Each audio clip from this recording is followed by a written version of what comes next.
right place, but I'm not going to try to provide a recipe today that's going to end up where we're at. Because I don't have a real action. Well, the reality about opportunity is that there are always alternative solutions. Some of them are sometimes ones that we don't like as much, but they're present. They're there, and the corollary that goes with it is that when there is an opportunity, if you're going to leverage it or capture it, you're going to get to work hard, and it's going to be challenging, and it's going to be hard. And so you just have to. Opportunity isn't free; it's got a price.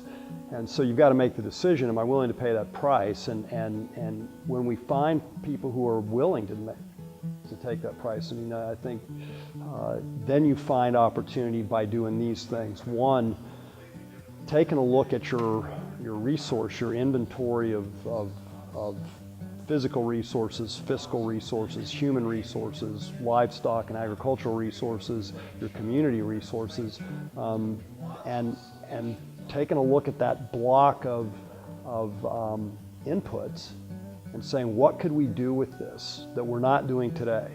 What are the opportunities that exist for us to do things that we do today better? What are the things that we could stop doing, which would give us back time and resources to focus on things that matter the most?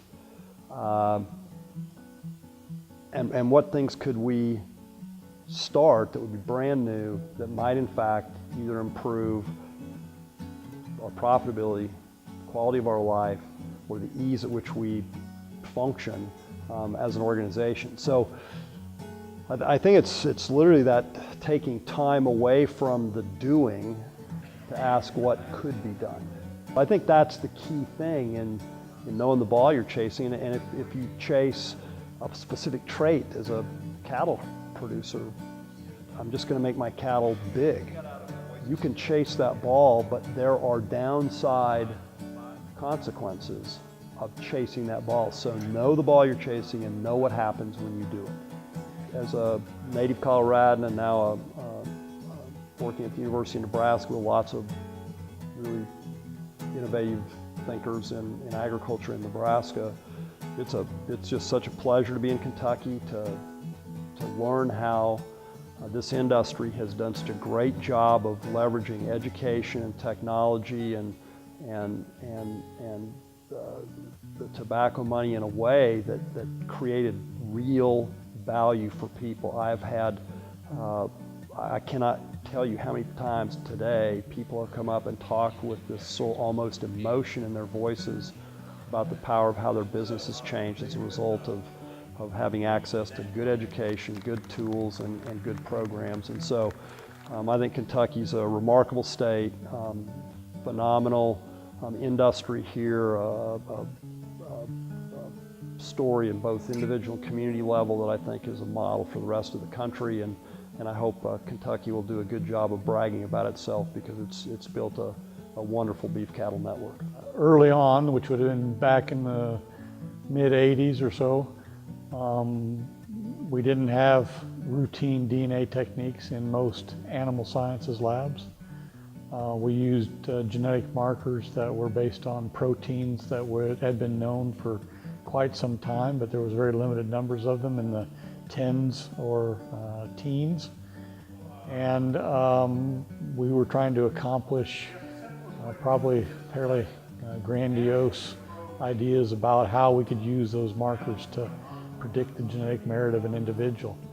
And that's progressed for the last 25 years, from tens of markers to hundreds of markers to thousands of markers, and now to millions of markers, and now to some fairly routine DNA sequencing of individual animals on a commercial basis. Genetic progress is based on the accuracy at which we can select individuals, and we've got a lot of tools to try to select individuals. The current state of technology allows us to actually use DNA-based information to make selection decisions with a much higher degree of accuracy by accounting for individual DNA variants, accounting for better relationship between animals, And that's a change in the paradigm for genetic selection, where previously it was solely a statistical and pedigree-based analysis. Another area that I think is probably growing or going to grow is this idea where of regional phenotypes, where the phenotype can only be measured in a particular environmental niche. And what that's done traditionally is breeders that raise cattle in a particular environment tend to select cattle from that same environment. They know how those cattle are going to produce. In some ways, that limits their ability to sample germplasm. So therefore, we get this kind of drag on genetic progress. I think now with genomic technologies, we'll be able to take those limited number of phenotypes that may be coming in on animals of that environment and apply genetic merit estimates to all the animals in the population. And so that will open up marketing ability or marketing opportunities for those individuals that don't have trait measurements, and open up the ability for some breeders to sample germplasm they normally wouldn't have access to. To effectively capture the rainfall that falls on our pastures, I think it kind of comes back to just good grazing management. I think we need to make sure that we're not grazing too close. We always try to keep a lively growing plant on the soil as much as we can. And again, we don't stress that plant with overgrazing. And what that's going to do, that's going to allow us to build good soil structure. And those plants will actually feed the soil microbiology, which will help our soil structure develop. And we'll make sure we got adequate pore space in our soils, because the pores are what's going to allow the water to enter our soil profile, and it will be, I guess, sequestered there or stored there, and then it can be metered back out to our plants in between rainfall events to help our plants grow. It's interesting when you start thinking about the soil food web. I kind of equate that a little bit to what you see maybe on the plains of Africa, the Serengeti. You know, it kind of really starts out with grasses there as well, and that is a carbon source. So really you have these microbes, which might be an antelope or a wildebeest, you know, in a wildlife setting. They're the grazers.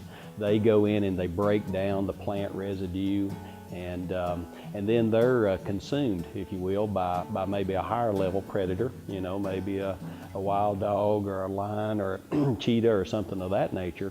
And so it just keeps going up in this hierarchy. And each time that we have consumption and of one versus the other, there's always, I'll call it leaking nutrients. You know, there's obviously waste material. And that waste material, in most cases, ends up as the food fertilizer for our plants. So I think it's really interesting if we manage this soil food web and managing the nutrients that cycle naturally through our soil, it can drastically reduce the amount of commercial fertilizer and other amendments that our soil might need. I was inspired by some folks that, Ray Archuleta, that works for NRCS, a soil scientist, and he kind of inspired me by talking about soil biology, and I'd never thought about the soil that way. I've always thought of soil in terms of a chemical component, and he kind of introduced me to the structural and the biological components of soil. And then I've learned that in order to create healthy soil, I can do a lot of the things I was already doing. You know, I was using good grazing management, and it just kind of gave me another reason to, I guess, to go ahead and use good grazing management.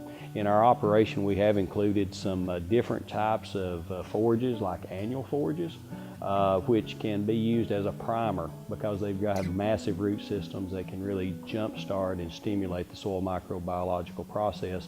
And then we'll probably take those acres and go back to a perennial forage later on.